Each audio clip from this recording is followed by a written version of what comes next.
everybody, I am Bhavna and you are watching Bhavna education diary. तो आज हम इस वीडियो में कॉन्स्टिट्यूशन के बेसिक स्ट्रक्चर से रिलेटेड इम्पॉर्टेंट लैंडमार्क केसेस को डिस्कस करेंगे। तो वीडियो स्टार्ट करने से पहले अगर आपने हमारे चैनल को सब्सक्राइब नहीं किया है, चैनल को सब्सक्राइब कीजिए और press bell icon for more notifications. तो सबसे पहले हम बात करते हैं 1951 की।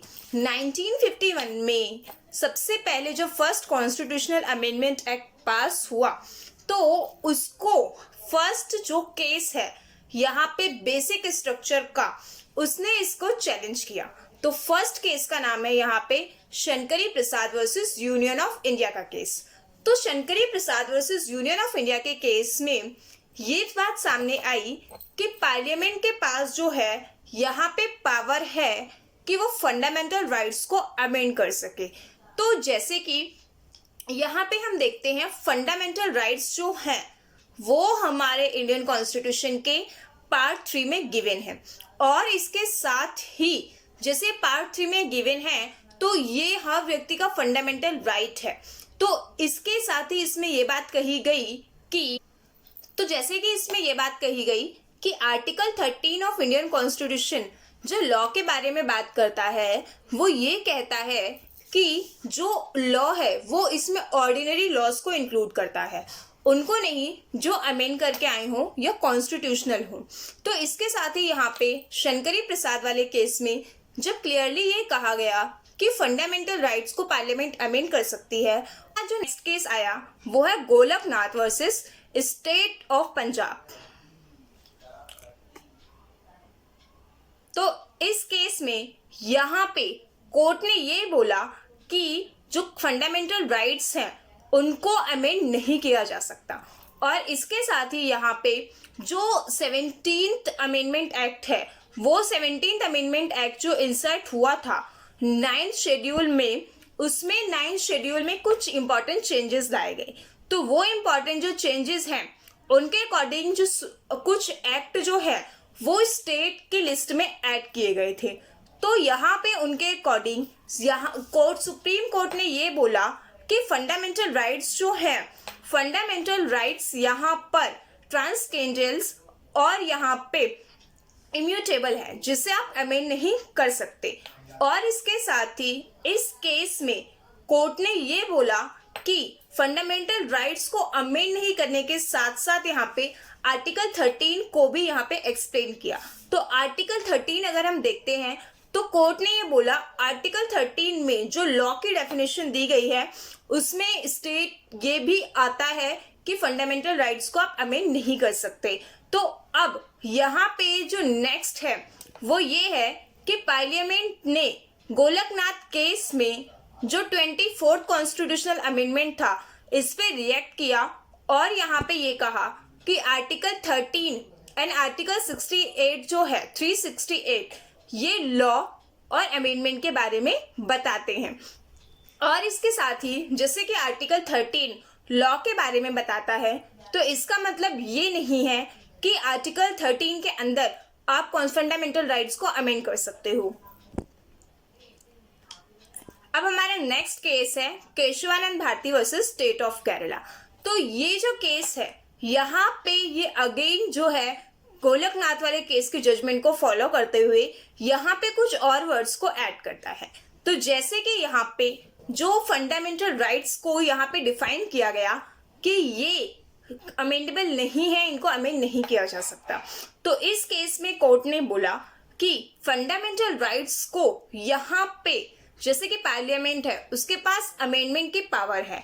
आर्टिकल 368 जो है यहाँ पे अमेंडमेंट का प्रोसीजर बताता है, और उसके अकॉर्डिंग यहाँ पे पार्लियामेंट किन किन जगह पे ये नहीं किस किस तरह से यहाँ पे अमेंड कर सकता है उसके बारे में बात करता है।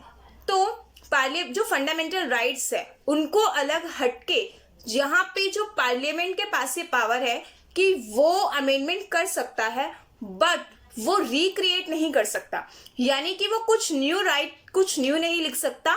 और यहाँ पे कुल मिला के बेसिक स्ट्रक्चर वर्ड यहाँ पे सामने आता है कि बेसिक स्ट्रक्चर को यहाँ पे क्या कर सकता है, अमेंड नहीं कर सकते, बेसिक स्ट्रक्चर के अलावा किसी भी पार्ट को पार्लियामेंट के पास ये पावर है कि वो अमेंड कर सकती है।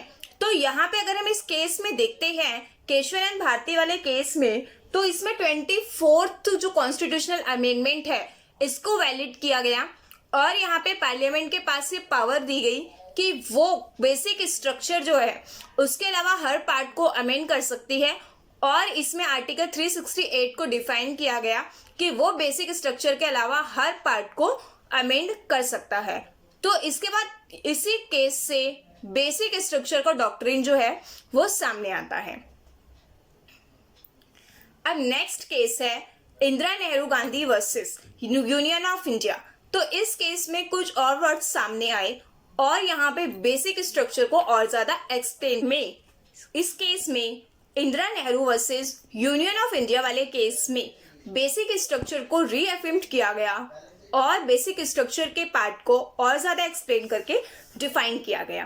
तो इस केस के अकॉर्डिंग हम देखते हैं कि यहाँ पे जो सुप्रीम कोर्ट ने 39th कॉन्स्टिट्यूशनल अमेंडमेंट एक्ट को इनवैलिडेट कहा और इसको इससे इनवैलिडेट कहा क्योंकि यहाँ पे जो प्राइम मिनिस्टर और स्पीकर ऑफ लोकसभा इनके जो इलेक्शंस हुए थे उन्हें कोर्ट की ज्यूरिसडिक्शन से आउटसाइड बताया और यहाँ पे ये जो अमेंडमेंट हुआ था 39th अमेंडमेंट एक्ट, ये 1975 में हुआ था। तो जिसकी वजह से जैसे ये 1975 में हुआ था तो ये वाला जो कॉन्स्टिट्यूशनल अमेंडमेंट एक्ट है ये इमरजेंसी टाइम पीरियड में भी हुआ था, तो इसीलिए इसे इनवैलिड बोला गया। अब इसके बाद यहाँ पे 42nd अमेंडमेंट की हम बात करते हैं। तो 42nd अमेंडमेंट एक्ट में यहाँ पे काफी सारे ऐसे प्रोविजंस को ऐड किया गया जो प्रोविजंस बेसिक स्ट्रक्चर को और ज्यादा एक्सप्लेन करते हैं। तो यहाँ पे जो 42nd कॉन्स्टिट्यूशनल अमेंडमेंट एक्ट है इसे यहाँ पे मिनी कॉन्स्टिट्यूशन भी कहा जाता है। मिनी कॉन्स्टिट्यूशन इसे इसलिए कहा जाता है क्योंकि इसमें कॉन्स्टिट्यूशन के बहुत सारे आर्टिकल्स को अमेंड किया गया था। तो अब हम यहाँ पे नेक्स्ट चीज देखेंगे कि नेक्स्ट जो हमारा केस है वो मिनर्वा मिल्स वाला केस है। तो इस केस में जो है फंडामेंटल राइट्स और directive principle of state policy को कंसीडर करते हुए ये कहा गया कि फंडामेंटल राइट्स को जरूरत पड़ने पे directive principle of state policy के कंपैरिजन में ज्यादा प्रिविलेज दिया जाएगा। जैसे कि जो फंडामेंटल राइट्स हैं, फंडामेंटल राइट्स को यहाँ पे किससे हम देखते हैं कि वो हर पर्सन का राइट है। हर पर्सन के राइट के साथ जो directive principle of state policy है ये एक स्टेट के लिए आइडियल के तौर पे काम करता है कि एक स्टेट की यहाँ पे उसको क्या क्या उसकी ड्यूटी होनी चाहिए और क्या क्या उसको एक अपने स्टेट के लिए काम करना चाहिए। जैसे कि हम देखते हैं पंचायत के बारे में बात करता है, एजुकेशन के बारे में बात करता है और इसके साथ साथ डायरेक्टिव प्रिंसिपल जो है यहाँ पे यूनिफॉर्म सिविल कोड के बारे में बात करता है। तो ये सभी प्रोविजंस जो हैं जनरली हर एक स्टेट के एक आइडियल के तौर पे होने चाहिए। तो इसीलिए हम देखते हैं ये इम्पॉर्टेंट है। तो directive principle of state policy के साथ फंडामेंटल राइट दोनों ही इम्पॉर्टेंट है।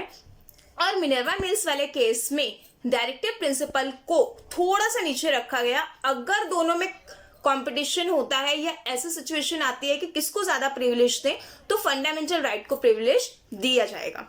तो अब हम नेक्स्ट यहाँ पे देखते हैं मिनर्वा मिल्स केस के अलावा नेक्स्ट यहाँ पे केस है किनोटो होलोहान वर्सेस जाची हु। तो इस केस में ये वाला जो केस है इसमें फ्री एंड फेयर इलेक्शंस की बात कही गई। जैसे कि हम देखते हैं फंडामेंटल ड्यूटीज हैं। सबसे पहले इस चीज को समझना जरूरी है कि फंडामेंटल जो ड्यूटीज हैं वो हर पर्सन के लिए हैं और ये एनफोर्सेबल बाय लॉ नहीं है, बट एज्यूम किया जाता है कि हर पर्सन अपनी ड्यूटी को फुलफिल करेगा। तो इसके साथ यहाँ पे कुछ ऐसी ड्यूटीज भी हैं अगर हम उनको जनरली एनालाइज करें कि उन्हें भी फंडामेंटल ड्यूटीज में ऐड होना चाहिए। जैसे कि इलेक्शंस होते हैं, जनरली हम देखते हैं 60% अराउंड, नॉट एग्जैक्ट बट इतने परसेंट लोग ही वोट करते हैं। तो बाकी के जो 40% अराउंड लोग हैं वो वोट नहीं करते। अब जब वोटिंग राइट के लिए हमारे इतने सारे फ्रीडम फाइटर्स ने और इतने सारे यहाँ पे जो एक्टिविटीज होते हैं उन्होंने राइट्स के लिए इतनी मेहनत की है, तो सबको यहाँ पे वोट देना चाहिए। तो इसीलिए यहाँ पे जो वोट होते हैं, वोटिंग होती है, उन्हें फेयर और फ्री, यहाँ पे आपको वोट देने के लिए कुछ पे नहीं करना पड़ता, इनको बेसिक स्ट्रक्चर में रखा गया। अब इसके बाद यहाँ पे नेक्स्ट केस है यहाँ पे Indira Sahni versus union of India का केस। तो Indira Sahni versus union of India के केस में रूल ऑफ लॉ की बात की गई और ये कहा गया कि रूल ऑफ लॉ जो है वो बेसिक स्ट्रक्चर का। यहाँ पे रूल ऑफ लॉ के साथ ये जानना जरूरी है कि इंदिरा साहनी के केस को मंडल कमीशन के नाम से भी जाना जाता है। तो इसके बाद नेक्स्ट केस का नाम है SR मोमे। इस केस में फेडरल स्ट्रक्चर के बारे में बात की गई और फेडरल स्ट्रक्चर के साथ साथ यूनिटी के बारे में बात की गई, इंटीग्रिटी के बारे में बात की गई और काफी सारे बेसिक स्ट्रक्चर्स के बारे में भी इस केस में कहा गया। तो यहाँ पे ये चीजें इंपॉर्टेंट हैं। इसमें 3 बेसिक इंपॉर्टेंट चीजें हैं जो बोमे वाले केस में कहा गया। तो यहाँ पे सबसे पहले फेडरलिज्म, सेक्युलरिज्म और डेमोक्रेसी, ये 3 वर्ड इनको बेसिक स्ट्रक्चर के लिए इंपॉर्टेंट माना गया कि ये बेसिक स्ट्रक्चर का पार्ट है। So that's all from my side. और इस केस में जो यहाँ पे मैंने केसेस बताए हैं, ये सभी केसेस इंपॉर्टेंट हैं basic structure of Indian constitution से रिलेटेड। पूरे कॉन्स्टिट्यूशन की नहीं है, सिर्फ बेसिक स्ट्रक्चर में जितने लैंडमार्क केसेस हैं उनको मैंने इस वीडियो में कवर किया है। वीडियो यूजफुल लगे वीडियो को लाइक कीजिए, सब्सक्राइब कीजिए और शेयर कीजिए। Thank you.